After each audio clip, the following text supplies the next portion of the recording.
If I travel faster than light and look back, will I see myself? That's one of those questions that sounds like a riddle you'd hear from a philosophy professor at 3 in the morning after he's had too much coffee. On the surface, it feels simple. If you outrun light, then shouldn't you be able to look back and watch your own history unfold behind you, like a cosmic instant replay? The idea has shown up in science fiction novels, internet forums, and at least 3 conversations I once overheard in a late-night pizza place. But does it actually make sense? Let's unpack it. First, light.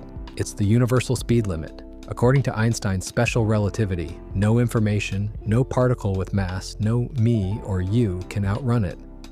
Light defines causality. It decides what happens first, what happens later, and whether your text message arrives before or after your friend's sarcastic reply. So when we start talking about going faster than light, we're already entering forbidden territory. But let's ignore physics' big red do not enter sign for a moment and imagine we do it anyway. You're in your spaceship, shiny new warp drive humming, snacks safely stowed in zero gravity. You push the throttle past 100% of light speed. The universe shifts, stars stretch into lines, not just like in the movies, but smeared across your vision in directions that make your brain itch. Now you turn your head, or your camera, or whatever futuristic gadget you're using, and you look back. What do you see? The tempting answer is yourself. You should see the light waves you left behind struggling to catch up, carrying the image of you a few seconds ago. That's the neat idea, like racing ahead of your own reflection in the mirror. If you're going twice the speed of light, maybe you see yourself from 2 seconds ago, jogging behind in the distance.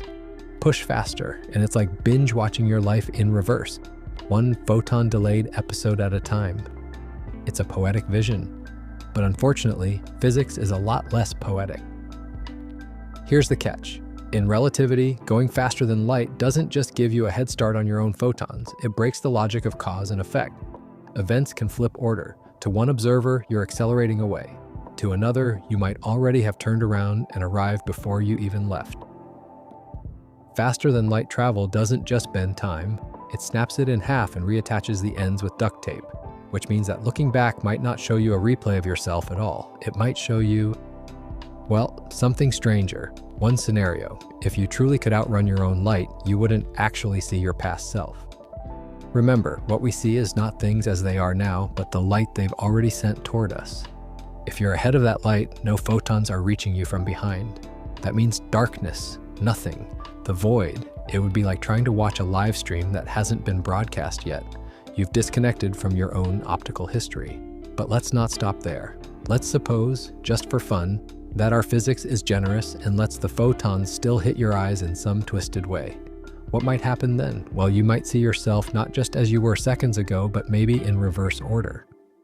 As you keep accelerating, you might catch earlier and earlier versions of yourself, brushing your teeth last night, standing awkwardly at a middle school dance, being born in a messy hospital room. Eventually, you'd rewind so far you'd see your parents, your grandparents, your ancestors crawling out of the ocean. Congratulations, you've turned your spaceship into the History Channel, only with worse sound quality and no commercials.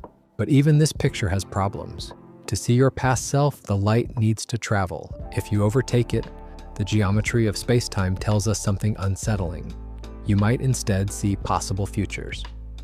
In relativity, faster-than-light travel opens the door to closed time-like curves, paths through space-time where you loop back and meet yourself. You wouldn't just look back and see your past self waving. You might look back and see a future self waving, warning you not to keep going, because otherwise you'll cause a paradox involving a sandwich you're about to eat but technically already ate. And let's be honest, paradoxes are the real reason physicists don't like faster-than-light scenarios. Not because they're boring, but because they're messy. Imagine you look back and see yourself waving, then you wave back. Which wave happened first? Which one caused the other?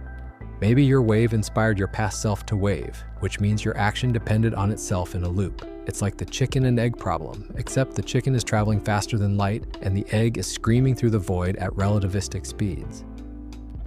So what about science fiction? Writers love this question because it creates visuals that physics textbooks refuse to allow.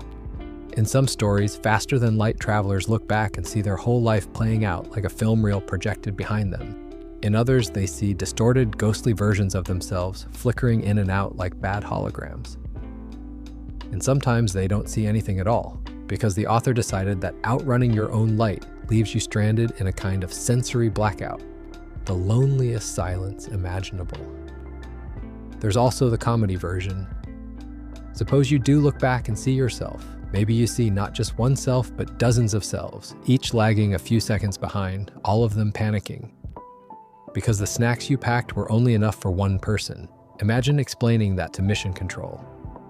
Yes, I can confirm I've multiplied into 30 slightly hungry versions of myself, all arguing about whether pineapple belongs on pizza. That's not science, it's sitcom material. But honestly, faster than light travel is already absurd, so why not lean into it? Now, back to the serious side for a moment. The reason we probably can't see ourselves when going faster than light is simple. Relativity forbids us from going faster than light in the first place. And the reason it forbids it is because information can't move faster than light. If it did, communication could happen backward in time. Someone on Earth could send you a message that arrives before they sent it. You could look back at Earth and see tomorrow's news headline before today's event has happened. That breaks everything we know about logic, physics, and storytelling. And as much as humans love chaos, the universe apparently doesn't. So what's the final answer? If you travel faster than light and look back, you won't see yourself. You might not see anything. The question itself dissolves because the scenario violates the very structure of space-time. It's like asking, what happens if I divide by 0? The math throws up its hands and refuses to play. And yet, as a thought experiment, it's valuable. It makes us appreciate how light stitches together the story of reality, how every photon carries history toward us, and how delicate the chain of cause and effect really is. And if you're disappointed that the answer isn't more cinematic, don't worry. Science fiction still gives us room to dream. You can imagine a universe where faster-than-light travel works, where you look back and see your entire life trailing behind you like a glowing comet's tail, where you wave at your younger self and they wave back in confusion. In that universe, maybe the paradoxes sort themselves out. Or maybe they don't matter because storytelling is more fun than physics. So will you see yourself? Number. But will you imagine yourself? Absolutely, and maybe that's the better outcome. Because the human ability to imagine, to chase ideas faster than light, even when physics says no, is its own kind of superpower. And if someday, somehow, someone does break the light barrier and look back, I sincerely hope the first thing they see is themselves, grinning, holding up a sign that says, "Told you so."